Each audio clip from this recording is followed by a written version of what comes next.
नाम से विपक्षी खेमे के मानसिकता का पता चलता है? चापलूसी की भी इंतहा होती है। अब नाम से अगर इतना मानसिक संतुलन बिगड़ गया है तो मैं पहले सलाह दूंगा मुख्यमंत्री जी, भारत का संविधान तो पढ़ लीजिए। मैं आपसे आग्रह करूंगा कि जरा अपने प्रधानमंत्री से हिम्मत पूछिएगा, ये मेक इन इंडिया क्या था, शाइनिंग इंडिया क्या था, और इंडिया के नाम से जितनी उन्होंने योजनाएं चलाई प्रधानमंत्री जी ने,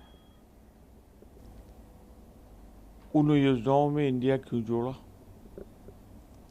वो मानसिक रूप से क्या औपनिवेशवाद का समर्थन करते हैं आपके नेता माननीय प्रधानमंत्री जी? अरे आप बोलते हो, ध्यान तो रखा कीजिए, आप अपने नेता को गाली दे रहे हैं। जल्दी ठीक करिए वरना आपकी नौकरी पे खतरा आ जाएगा। मानसिकता दिखाइए।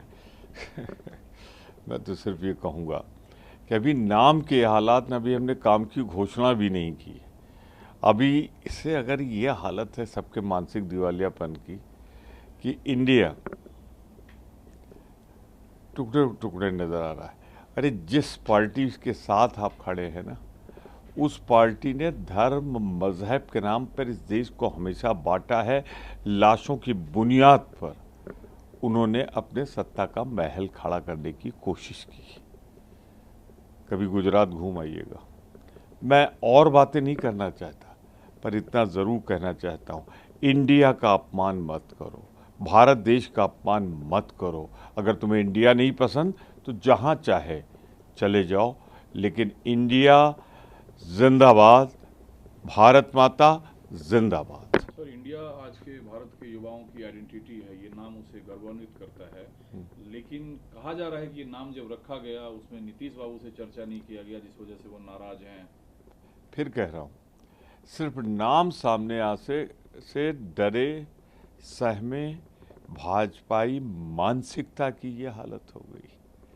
अरे नीतीश बाबू,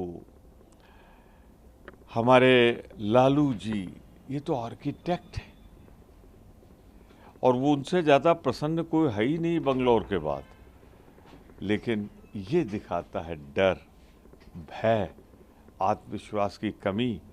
कल जब प्रधानमंत्री जी बोल रहे थे ना, तो ऐसा लग रहा था गाड़ी बार बार बेपटरी हो रही थी, जबकि वो बहुत सधे हुए अच्छे वक्ता है।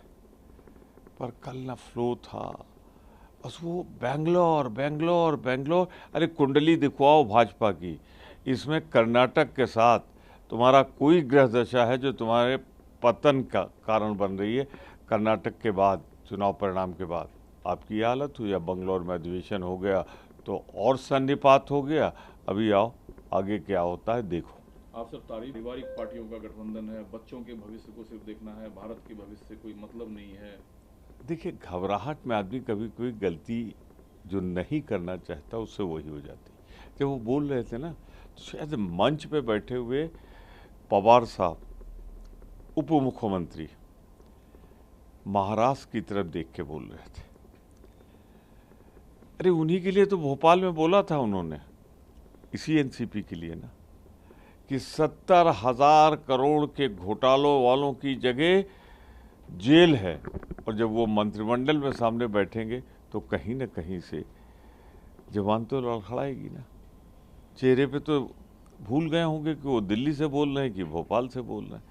अरे पीछे एक बार घूम के देख लो, इसमें कितने घोटालेबाज एनडीए के, जिन पे मुकदमे चल रहे हैं, जांच फाइनल स्टेज पे है, सब तो बैठे। सर, अभी भी प्रधानमंत्री, मुझे लगता है फिर वो चिराग पासवान और उनके चचा की तरफ देख के बोल रहे थे पारस के लिए। वहीं उनके साथ जो लोग बैठे थे उसी में तो देखिए ना कितनी बड़ी दीवार है। वहाँ से निकल के क्या बोल रहे हैं चिराग, हाजीपुर मेरे पिता की सीट। तो मैं समझ सकता हूँ दर्द मोदी जी का, वो राजनैतिक अहंकार अहम ब्रह्मास्त्र खंड खंड होकर गिर रहा है।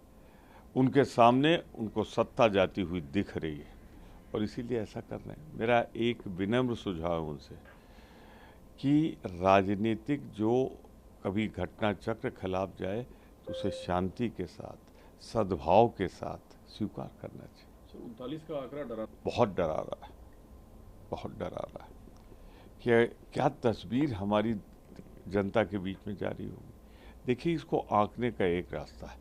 ये 26 दल जो हमारे साथ थे, इनके मिले हुए मतों का प्रतिशत पूरे भारतवर्ष में कश्मीर से कन्याकुमारी तक जोड़ लिया जाए, और जो उनके 39 थे उनको मिले मतों का प्रतिशत जोड़ लिया जाए संसदीय चुनाव में।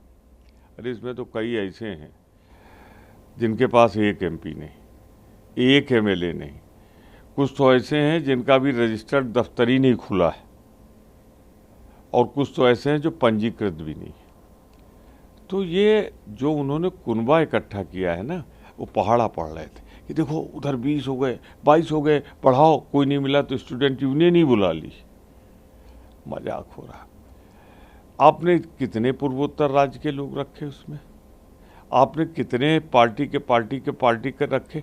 आप, मेरी चुनौती है, आज शाम तक बता दीजिए कि इसमें कितनी ऐसी पार्टियां हैं जिनका कोई भी एक एमपी कभी लोकसभा की दहलीज को पार किया। और फिर मेरी चुनौती, अपने मतों का प्रतिशत और हमारे मतों का प्रतिशत बता दो। पर एक चीज़ ध्यान रखना, आपका जो पिछली बार का मतों का प्रतिशत ना, उसमें अविभाजित शिवसेना थी, उसमें अविभाजित लोजपा थी, इसी तरह कई राजनीतिक दल हैं।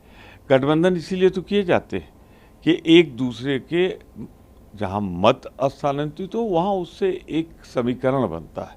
तो उसके सारे बैठे हो, वो नीचे से निकल चुका है, तैयारी करो जाने की। एक सर छोटा सवाल है, आप एक रास्ता तैयार करता है, लेकिन अध्यक्ष खड़गे साहब ने साफ कहा कि बेंगलुरु की बैठक में या आगे होने वाली बैठकों में कांग्रेस पार्टी पावर, सत्ता और पीएम पद के लिए नहीं है। बहुत ठीक कहा उन्होंने।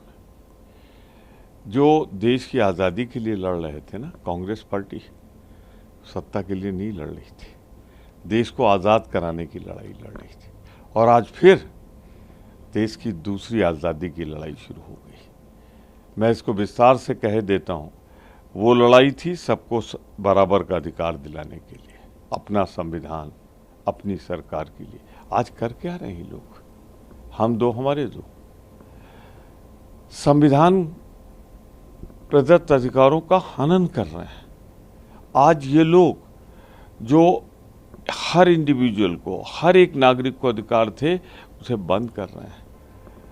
भय, आतंक के सहारे तो सत्ता लुटेरे भी छीन लेते हैं।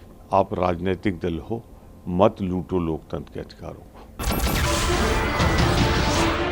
नमस्कार, मैं हूं मानक गुप्ता। अगर आपको हमारा ये वीडियो पसंद आया हो तो इसे लाइक और शेयर जरूर करें, और हां, हमें सब्सक्राइब और फॉलो करना ना भूलें ताकि आप देश और दुनिया की कोई खबर मिस ना करें। तो जुड़े रहिए हमारे साथ और देखते रहिए न्यूज़ 24।